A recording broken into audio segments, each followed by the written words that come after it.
ನನ್ನ ಬದುಕಿನಲ್ಲಿ ಇವತ್ತು ಬಹಳ ಸಂತೋಷವನ್ನ ತಂದಂತ ಒಂದು ಪವಿತ್ರವಾದಂತ ದಿನ. ನಾನು ಸಿದ್ದರಾಮಯ್ಯನವರು ಈ ರಾಜ್ಯದ ಜನತೆಗೆ ಒಂದು ಮಾತು ಕೊಟ್ಟಿದ್ದು, 5 ಕಾರ್ಯಕ್ರಮಗಳನ್ನು ಕೊಟ್ಟಿದ್ದು. 5 ಕಾರ್ಯಕ್ರಮಗಳನ್ನ 5 ಗ್ಯಾರಂಟಿಗಳಾಗಿ ಪರಿವರ್ತನೆಯನ್ನ ಮಾಡಿದ್ದು. ಇವತ್ತು ಆ 5 ಗ್ಯಾರಂಟಿಗಳನ್ನ ತಮಗೆ ಸಮರ್ಪಿಸಿ ನಿಮ್ಮ ಮುಂದೆ ನಾವು ನಿಂತಿದ್ದೇವೆ.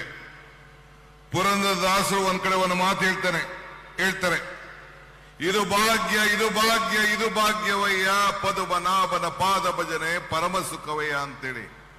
ಹಂಗೆ ಈ ಒಂದು ಪವಿತ್ರವಾದಂತ ಕೊಟ್ಟ ಮಾತನ್ನ ಉಳಿಸ್ಕೊಂಡು ಈ 5 ಗ್ಯಾರಂಟಿಗಳನ್ನ ಜನರಿಗೆ ಸಮರ್ಪಣೆ ಮಾಡಿ ಈ ಬಸವಣ್ಣನ ನಾಡಿನಲ್ಲಿ, ಕುವೆಂಪು ನಾಡಿನಲ್ಲಿ ನುಡಿದಂತೆ ನಡೆದಿದ್ದೇವಲ್ಲ, ಇದು ನನ್ನ ಭಾಗ್ಯ ನನ್ನ ಭಾಗ್ಯ ನನ್ನ ಭಾಗ್ಯ ಅಂತೇಳಿ ನಾನು ಭಾವಿಸ್ಕೊಂಡಿದ್ದೇನೆ. ನಮ್ಮ ಗ್ಯಾರಂಟಿ ಯೋಜನೆ ಇದು ಈ ನಿಮ್ಮೆಲ್ಲರ ಬದುಕಿನಲ್ಲಿ ಬದಲಾವಣೆಯನ್ನ ಮಾಡಂತ ಯೋಜನೆ.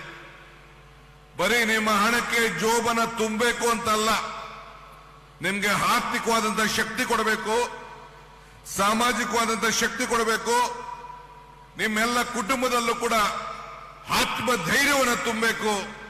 ಈ ಬೆಲೆ ಏರಿಕೆಗಳನ್ನ ಈ ತತ್ತರಿಸ್ತಾ ಇರುವಂತ ಸಂದರ್ಭದಲ್ಲಿ, ಯುವಕರು ನಿರುದ್ಯೋಗಿಗಳಾಗಿರುವಂತ ಸಂದರ್ಭದಲ್ಲಿ ನಿಮ್ಗೆ ಮಾನಸಿಕವಾಗಿ ಈ ಕಾಂಗ್ರೆಸ್ ಸರ್ಕಾರ ಇದೆ ಅಂತ ಹೇಳಿ ನಿಮ್ಗೆ ಶಕ್ತಿ ತುಂಬಬೇಕು ಅಂತೇಳಿ ಈ ಕಾರ್ಯಕ್ರಮಗಳನ್ನು ನಿಮ್ಮ ಮುಂದೆ ಕೊಟ್ಟಿದ್ದೆ.